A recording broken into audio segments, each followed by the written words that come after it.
esta periodista Juliana Perdomo. El aplauso para Juliana. Bravo. Hola. ¡Bravo! ¿Cómo andás, Juliana? ¿Qué tal, Luis? Hola.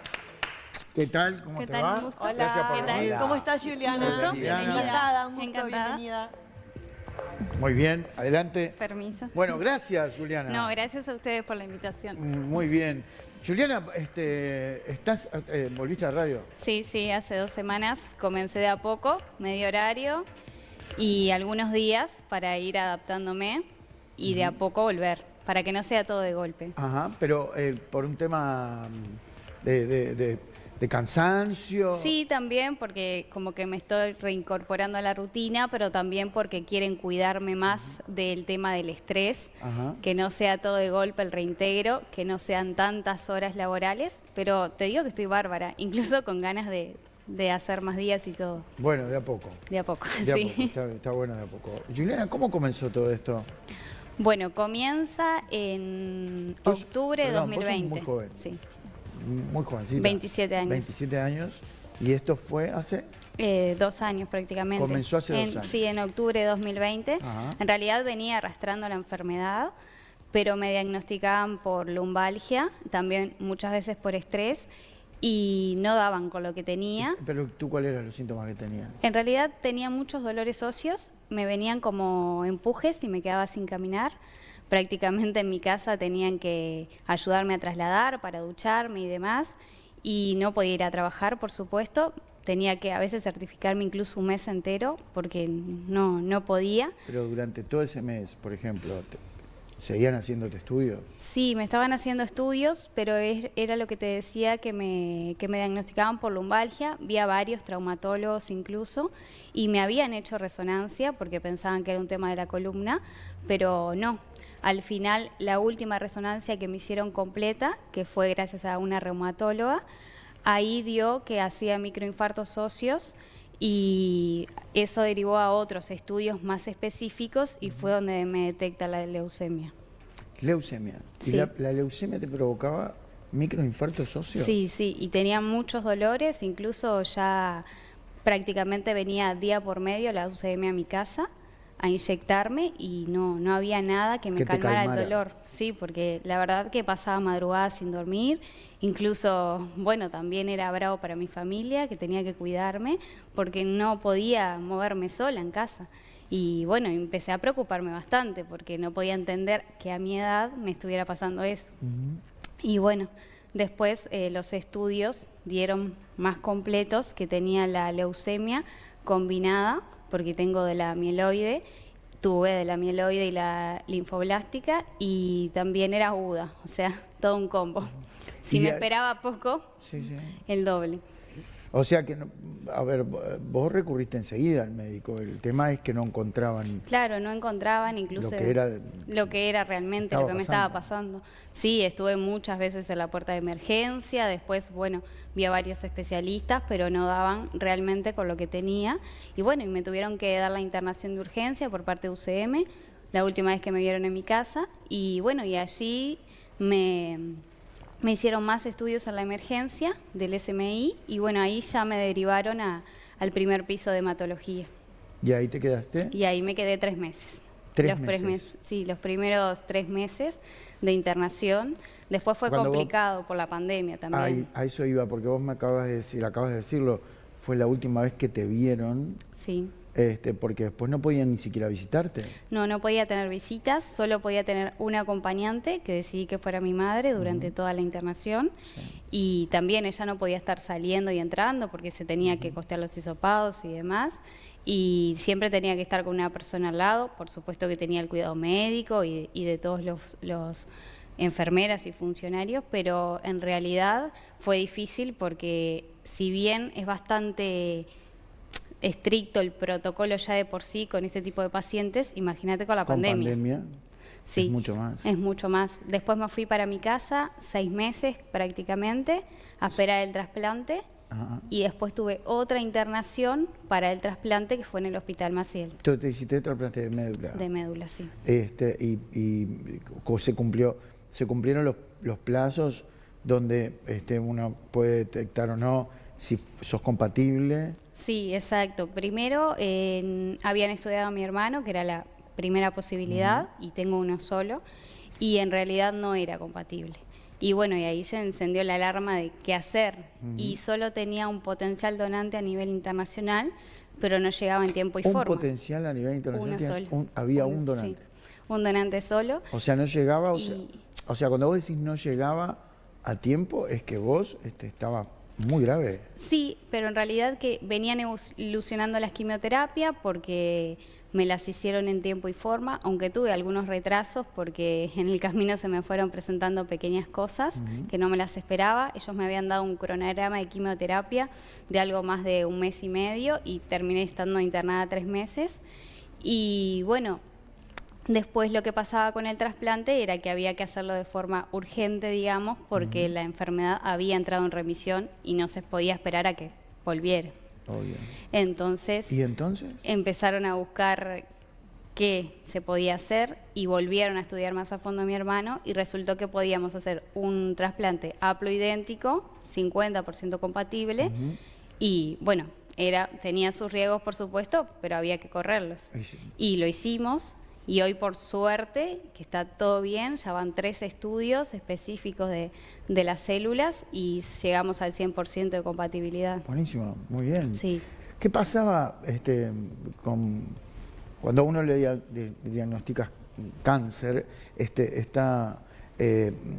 A ver, es muy importante no solo el entorno, sino la cabeza de uno, ¿no? Digo, porque la palabra cáncer, aunque sabemos que hoy por hoy tiene otros resultados, por ejemplo, antes era sinónimo de muerte, estoy hablando de hace unos cuantos años atrás, hoy por hoy hay mucha esperanza de recuperarnos, pero ¿qué pasó con vos? Y ¿Qué viste que hay pasó? muchos casos, pero uno nunca se espera que le toque a uno o a un familiar cercano. Y en realidad fue como un primer momento de shock cuando me lo comunican. Estaba sola porque todavía no podía estar con mi familia, porque tenían que pasar por el proceso de hisopados y demás. Y yo creo que los primeros momentos que me dieron la información, realmente no creía que me estaba pasando eso. No me proyectaba tampoco cómo iba a ser todo el tratamiento de quimioterapia. Lo primero que me dijeron era que iba a perder el pelo, que tampoco me impactó, pero fue como todo un proceso. Pero al principio es como que tenía claro que iba y quería salir de esa situación. Pero no te voy a mentir, después se me hizo bastante cuesta arriba el tratamiento. Además, te lo vinieron a comunicar, estabas sola. Sí, estaba sola, porque había estado internada unos días en piso por el tema de la pandemia, que no te ingresaban directamente, y después cuando me pasan a hematología, ahí ya no podía estar con mi madre porque tenía que pasar por previo hisopado ella también. Entonces ahí ya estaba sola cuando me comunican. Incluso se lo habían comunicado antes a mis familiares, pero no los dejaban llamarme, porque tenía que recibir la noticia de parte del cuerpo médico. No solo la noticia, sino también el hecho de no poder en ese momento, no te pudiste apoyar en nadie. En nadie. De tu familia, de tus seres queridos. Y además, bueno, tenía el teléfono. Ahora hay muchas cosas que no recuerdo de todo lo que pasó, como que tengo pequeños flashes del principio, del primer mes, pero sé que lo primero que hice fue levantar el teléfono y hablar con mi padre, con mi madre y hermano. Pero fue algo devastador en ese momento lo que me estaban comunicando. Bueno, el tema, me imagino que debe haber habido altibajos en todo el tratamiento, digo, pero por lo que veo, me imagino que nunca bajaste los brazos. Sí, no, soy sincera, hubo momentos que les comentaba a mis compañeros que toqué fondo y creo que fue necesario para tomar impulso y seguir peleando las batallas que se venían. Tuve momentos que no quería utilizar el teléfono, no quería hablar con nadie. Mi madre siempre estaba al lado mío, dándome fuerza, apoyo. Me decía, tenés que comer, tenés que levantarte de la cama, salir adelante, caminar en la pieza para no perder musculatura. Ella siempre estaba al lado mío apoyándome y toda la gente que había afuera, por supuesto. Y bueno, mensajes me caían un montón, se pueden imaginar, pero hubo momentos que realmente no quería hablar con nadie. Sentía la necesidad de estar en soledad y encontrarme conmigo misma. Y creo que fue necesario para todo lo que venía después, porque en realidad nunca había tenido una internación. Fue como la primera y de golpe este balde de agua fría. Y nada más ni nada menos que con ese diagnóstico. Claro, y bueno, y mucho tiempo de por medio y además con la pandemia, que no ¿Tuviste podía tener visitas. Este tema de estar alejada de tu familia, ¿no? De tus seres queridos. Después vino tu mamá, pero ¿tuviste dentro de, no sé dónde estabas internada, pero digo, apoyo psicológico? Sí, había apoyo psicológico, realmente no lo utilicé, No lo fue usaste. muy poco, simplemente al principio como que me cerré un poco y después fui encarando yo sola todo lo que se venía, pero hubo apoyo y realmente tenía mucho apoyo de los médicos, era un plantel muy grande, que todos los días tenía un médico nuevo y no los terminaba de conocer. El primer mes fue como medio abrumador y la verdad que el equipo de enfermeras también me apoyó muchísimo. Hoy puedo decir que lo siento como parte de mi familia después de todo este tiempo que ha pasado, incluso con cuidados paliativos, que después me siguió mucho tiempo en mi casa y hasta el día de hoy me visita, y creo que son muy importantes para mi vida y que, bueno, ahora los controles por supuesto van a seguir y voy a seguir con ellos, o sea que se ha creado un lazo muy lindo. Se han transformado en tu familia Sí. y lo fueron durante gran Y lo tiempo. fueron, Porque sí. estaban ellos al lado tuyo. Muy bien. Juliana, ¿te quedó algún miedo o saliste fortalecida? Sí, me quedaron muchos miedos e incertidumbres de lo que puede pasar. La doctora me planteaba la situación de que por 5 años me tengo que hacer los controles. Imagínate que ya recién va 1 del trasplante, van 2 de la enfermedad, pero bueno, siempre pienso lo que puede pasar a futuro, que no vuelva la enfermedad, que quede en remisión, pero bueno, trato de no hacerlo y encarar la vida distinto. Yo creo que después de que me detectaron la leucemia, nació otra Juliana. Yo hoy disfruto mucho mi día a día, sé que tengo 24 horas para disfrutar todo de los míos y con los míos y también de mi trabajo. Sentía que antes vivía corriendo todo el tiempo, ahora lo disfruto, por más que haga menos horas. Y bueno, y trato de dejar esos miedos de lado. La verdad es que tu historia es fuertísima, el escucharte, ese empuje, esas ganas de vivir, el cómo reflexionás sobre todo genera una gran admiración, pero también es muy impactante el escucharte comentar que no daban con el diagnóstico. Eso es algo que llama mucho la atención.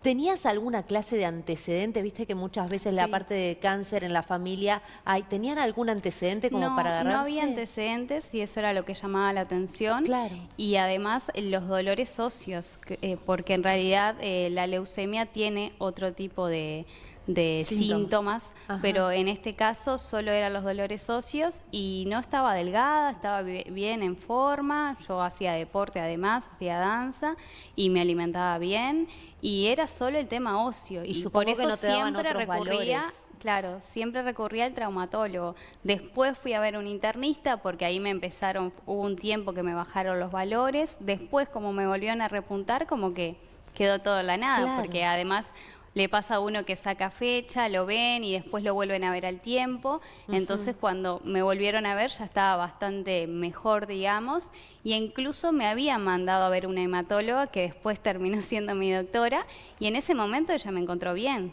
Como que no tenía nada que alarmante como para decir, Tremendo. te van a diagnosticar con esta enfermedad. Juliana, sos una mujer de fe, ¿crees en algo? Este proceso que si bien te apoyaste en la medicina y bien que lo hiciste porque te han salvado, ¿crees en alguna otra cosa que te haya acompañado en Sí, esto? yo creo que me aferré mucho a lo espiritual durante todo el tiempo que estuve, además de aferrarme a todos mis seres queridos, pero me aferré mucho a lo espiritual, me sirvió, incluso, bueno, los médicos me hablaban mucho, tenía un médico que era muy creyente y hasta me obsequió un rosario que hasta el día de hoy me acompaña. Y bueno, yo me aferraba mucho a eso, a la vida, también a la necesidad de pensar lo que iba a pasar, pero siempre con energía positiva. Yo creo que si lo tendría que volver a repetir, lo repito. No puedo decir que fue todo malo, porque yo creo que quedó un aprendizaje de todo esto y una enseñanza que si puedo, y es la idea de trasladarle a los demás, que se puede, que hay que aferrarse a la vida y aferrarse a los médicos, aferrarse a tus seres queridos, y si muchas veces no hay seres queridos porque pasa que a uno veces anda solo por la vida, aferrarse a los médicos, eso es muy importante, y aferrarse a lo espiritual, desde el lado que a uno quiera y desde el lado que le toque, por supuesto. Con el credo de cada uno. Justo que recién hablabas de que tenés ganas de poder volcar un poco tu experiencia hacia otros. Lo que yo te quería consultar era qué consejo le podés dar a quien hoy está recibiendo una noticia tremendamente fuerte como la que recibiste tú, ya sea un diagnóstico o alguna otra cosa. ¿Cuál es ese primer consejo para ese baldazo de agua fría? Como le decía Janina, que se aferren a la vida. Es importante que se proyecten ya con una vida saludable, por más que la situación se te haga cuesta arriba y por más que sea difícil, porque hay momentos buenos y momentos malos, pero es importante que siempre estén con la cabeza abierta, recibiendo consejos y se apoyen en los demás. Yo creo que es fundamental no transitar este camino solo. Yo en mi caso decidí no tener apoyo psicológico, pero es muy importante tenerlo, tener una persona con quien hablar. Yo en mi caso me apoyaba todos los días, noche y día con mi madre, hablaba mucho con ella y realmente me hacía muy bien. Y bueno, cuando se cumplió ahora 1 año de mi trasplante, decidí enviarle un mensaje a Ney Castillo porque tengo la necesidad de quiero ser voluntaria para ayudar a esos niños que realmente lo necesitan y quiero encaminar como mi vida hacia eso, en tenderle la mano a los demás, en, bueno, regalarles una sonrisa, un consejo, lo que pueda aportar de mi parte, hacerlo, porque realmente es lo que quiero. Le damos un saludo grande a Ney, un claro. tipazo y además, bueno, hace algo maravilloso. Él y todo su equipo, ¿no? Estaba mirando recién, porque hoy es el Día del Perro. Sí. Estaba mirando una foto preciosa que tenés con él. ¿Quién es? Es una Golden, ¿Una Samantha, Golden? es nena, ya tiene 10 años, ya es bastante grande, pero bueno, divina, es mi compañera de vida también. Qué divina que es, Por eso por me favor. vi una foto tan linda que quería marcarlo porque, bueno, también ellos se dan cuenta de todo, obviamente, y ahí veo que te acompaña hace 10 años, nada más ni nada menos. 10 años. Y contame, Juliana, ahora, ya empezaste de a poco y estás ¿dónde?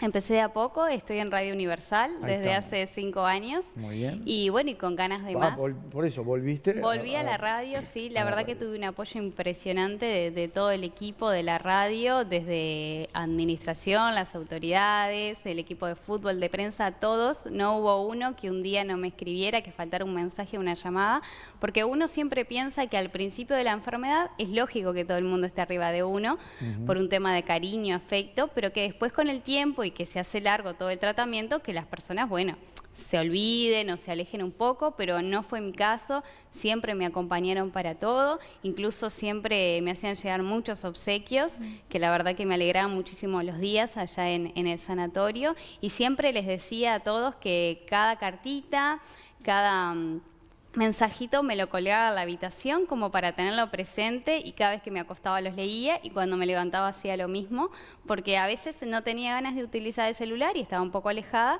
y eso era como lo que me traía a encontrarme conmigo misma y saber de alguna forma que debía salir no solo por mi familia, sino por todos mis compañeros, mis amigas de la infancia que también me apoyaron muchísimo y bueno, y sentía que debía salir por todos. Y hoy estoy realmente feliz. Pero no está yendo todos los días.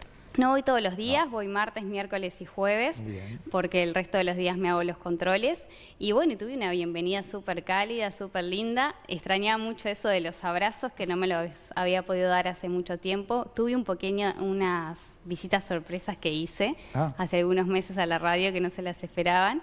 Bueno, y pasamos muy lindo, pero tenía eso de que no podíamos tener todavía el contacto y el recibimiento fue realmente muy cálido. Y bueno, y hoy por hoy no hay una persona que llegue a la radio, que me salude, que me pregunte cómo estoy y que siempre me tienda la mano para lo que necesito. ¿Hoy tenés que ir? Hoy no, por suerte ¿Hoy no. es jueves? Hoy es jueves, pero hice un cambio. Mañana Universal está en el aniversario mirá. número 93. Mirá vos. Y vamos a tener un programa especial, ya aprovecho para invitarlos al Sodre. Así que bueno, hoy sí hice un cambio para estar mañana presente, Perfecto. ya que el año pasado no pude estar. Un saludo grande para la radio. Claro. Sí, De verdad, muchos colegas 93. por ahí. No, pocas cosas tampoco. Juliana, sí. Sí, no, yo le quería preguntar, porque la verdad que la afrontaste de una manera que es admirable, y en ningún momento te pasó quizás preguntarte o enojarte? Esas etapas en las que uno dice, ¿por qué? Sí, tuve esas etapas, lo comentaba días atrás en otra entrevista, que al principio me preguntaba mucho por qué a mí, después empecé a entender que no debía hacerlo y que debía preguntarme para qué y por qué pasó toda esta situación. Y entendí que todo es causalidad y que hay que aferrarse a la vida y dejar de lado todas estas cosas que uno tiene perjuicios con uno y con los otros y dejar de hacerse esas preguntas, sino que hay que proyectar más que nada. Pero cuando uno habla de causalidad, quizás busque una explicación. O sea, no busque la causa. Digo, ¿vos hiciste eso? Al principio sí, lo hice mucho. Me preguntaba porque a mí incluso estaba pasando por un momento lindo de mi vida. Y tratabas de recordar quizás algo que te haya pasado, claro, para buscar una explicación. Claro. Me preguntaba qué estaba haciendo mal o quizás no estaba actuando de la mejor manera en mi trabajo, con mi familia, y no encontraba explicación. Y después fue cuando entendí que esto le puede pasar a cualquier persona. Bien. Y que no es porque me hayan diagnosticado, porque si tengo que perder la vida es en un segundo, y que si mañana salgo y tengo un accidente, pierdo la vida. Entonces no me tenía que juzgar tanto a mí misma, y sino tener que aceptar toda la situación y afrontarla de la mejor manera, porque en un momento sentí que dependía de mí para salir, por más que tuviera todo el apoyo del mundo. Sentía que empieza por uno. Empieza por uno, sí. Juliana, gracias por venir, gracias por contarnos todo esto. No se la pierdan porque está en Universal. Sí, los invito todos los mediodías. Estamos en el informativo 970 Noticias junto a Andrés Rega. Y bueno, y todas las mañanas punto de encuentro con el equipo de Nanofol, Mariano López, Ceci Olivera. Estamos siempre de 8 a 10. Y bueno, por supuesto, toda la programación enorme, brillante de Universal que se pueden sumar. Y bueno, y muy agradecida con ustedes por esta oportunidad. Quiero resaltar y no me quiero ir. Tu mamá que está ahí. Mi mamá que está ahí, una leona, ahí. siempre guerrera, que además ella hace muchos años había tenido una ACV y hoy la ven está impecable. Y bueno, yo siempre me aferraba a eso, porque si ella había podido salir con todas las cosas que había enfrentado, yo sentía que podía, por más que al principio no dimensionaba el tipo de enfermedad que tenía. Pero un cortito, solo les quería transmitir la necesidad de donar sangre, pero también donar médula. Es muy importante las jornadas que se hacen en todos lados, en distintos entes y en distintos lugares de donación de sangre, pero hay mucha gente que no conoce cómo hacer para donar médula. Cuando yo no tenía potenciales donantes, se me acercó muchas personas con la necesidad de hacerlo, de querer encaminar los trámites, y bueno, es algo que lleva un proceso, por supuesto, pero decirles que hoy lo pueden hacer, que solo les lleva unos minutitos de su vida. Pueden entrar al Banco Nacional de Órganos y Tejidos, llenan un formulario, concretan una cita, y bueno, y ahí solo con una muestra de sangre ya pueden ser posibles o potenciales donantes nacionales y también internacionales. Por lo tanto, es muy importante que tengan en cuenta eso, que no solo es donar sangre y plaquetas, que les agradezco muchísimo, que a mí no me faltaron, por suerte, por todo el apoyo que tuve, pero que sé que hoy entramos a las redes sociales y vemos todo el tiempo pedidos de colaboración, pero también que abran el abanico de posibilidades y que sepan que es necesario y que pueden ayudar a los demás. Muy buen mensaje. Quiero decirte que me están diciendo de producción que hay un montón de mensajes para vos, te los vamos a reenviar después. Bueno, A agradecida. tu teléfono, pero son muchos de verdad, de cuales agradecemos mucho. Es un WhatsApp que tenemos nosotros. Tenemos un quinto panelista en casa que opina y manda mensajes. Bueno, encantada de recibirlos. Sí, muchas gracias por la invitación. Y bueno, y le traslado todo el agradecimiento a compañeros, amigos, a mi madre adorada, mi hermano que me dio la vida, que hoy puedo festejar un segundo cumpleaños, a mi sobrino y a mi papá, que son muy importantes en mi vida. Muy bien. Y nosotros a vos, porque la verdad que has venido a dar clases. Un aplauso fuerte para Juliana. Señores, gracias Juliana. Muchas gracias. A ustedes.